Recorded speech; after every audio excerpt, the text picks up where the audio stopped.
Hi everyone and welcome to this brand new video. It won't be easy to explain why in a world where VR seems to be slowing down, Pimax Crystal Light is actually bringing a bit of light and interest back to PCVR. I've been lucky enough to review all of their products over the past years, and the Crystal Light has packed in everything Pimax has learned. Are you ready? Let's get started.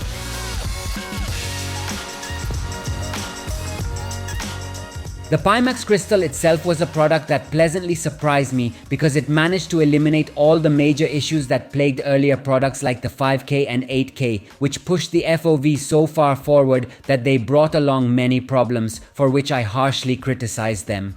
After testing it, I can say that the Crystal turned out to be a more mature headset, and one that could truly position itself as the only headset for the PCVR Master Race. At the presentation a few months ago, Pimax continued down this path by introducing the Crystal Super, which will arrive in the early months of next year, and the Crystal Light, which strips away additional features compared to the base version to weigh even less, both on your wallet and on the scale.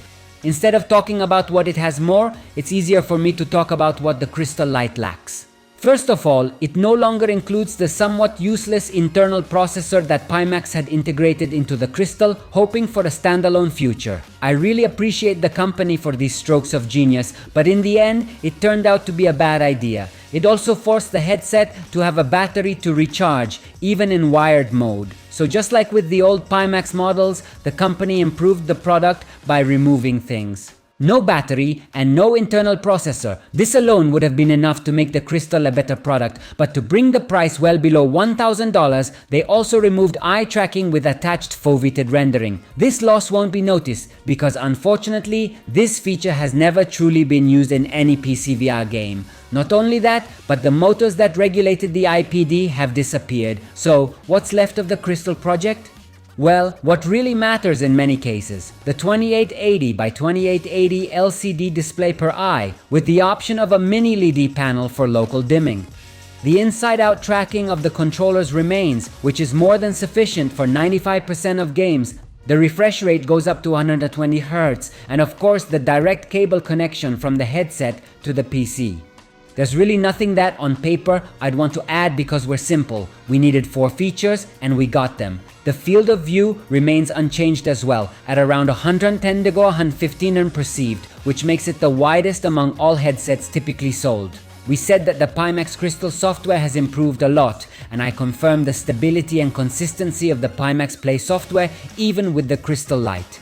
Even more than with the base Crystal, where sometimes over the months I had issues with recognizing the inserted battery, here there are no problems. You simply plug in the 2 cables, DisplayPort and USB, and you're ready to go.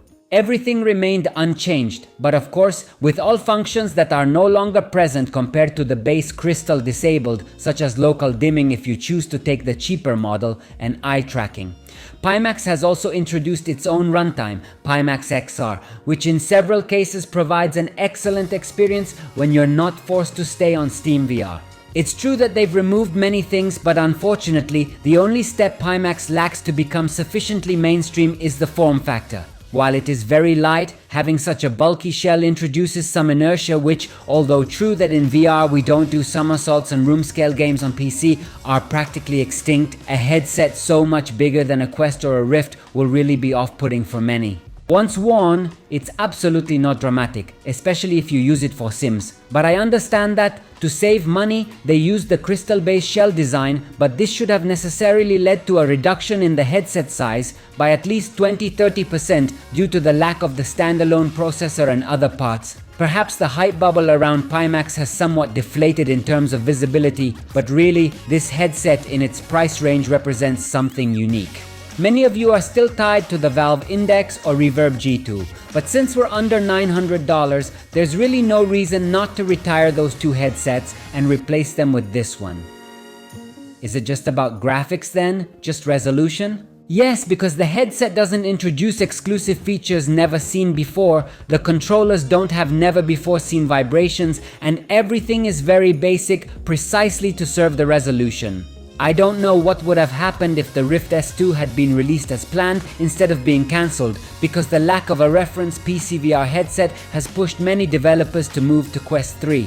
From my perspective, even without eye tracking or local dimming, for the cheaper version, it would be great if this headset rose to the top 3 most used headsets on Steam to show that there is still a desire for PCVR and prevent the few developers remaining from stopping their efforts in this market. Assetto Corsa 2 cannot not be in VR, and even though the market is microscopic, the few VR mods we've seen must continue to exist.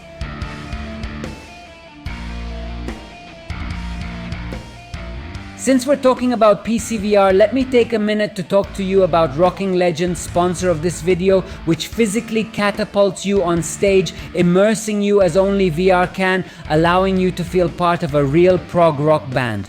The game is simple. Follow the sequence of colored buttons and strum the guitar or hit the drums, synchronizing with the rhythm of the music and earning as many points as possible based on your accuracy. The songs are numerous and all original, created by the talented Italian studio Domurosoft, but there will also be the option to upload your custom songs. It's a game suitable for everyone, so you can choose to dust off your old PS3, PS4 or Xbox instruments, or use the in-game virtual instruments, much like you've seen in other similar VR games. A must for rhythm game fans, you can't not give it a chance. Find the demo on Steam to test the gameplay and experience the feeling of being part of a real band. Take a look.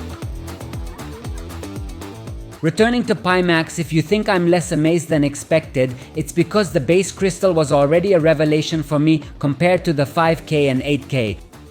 From a performance perspective, what PC do you need? Clearly, you need the best possible PC and focus all your budget on the graphics card if building a new PC. My real advice is that if you have a budget of $800, buy a used PC without a GPU for about €200 from someone getting rid of an old build like an 8-year-old Intel i5, which works perfectly for VR, and spend the rest of your budget entirely on the graphics card.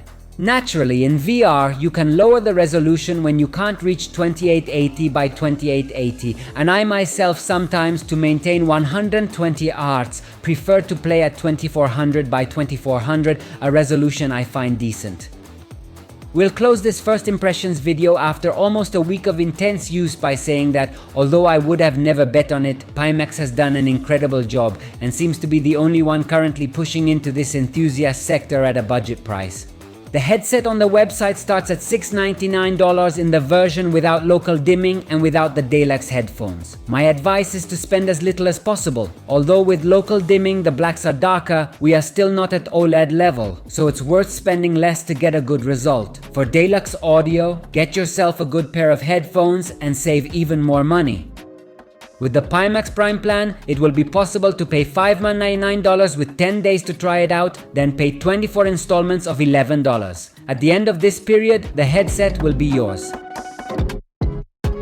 There is much more to say about the technical aspect. For example, the spheric lenses here bring some slight distortion and minor chromatic aberration on the edges, but let's keep it simple. This is the only wired PCVR headset you will actually want to buy. It's true that there aren't many new games to try, but I can guarantee that see how those games were truly meant to look makes this headset worth the price. You will find the purchase links in the description, and I will add discount codes soon as they become available.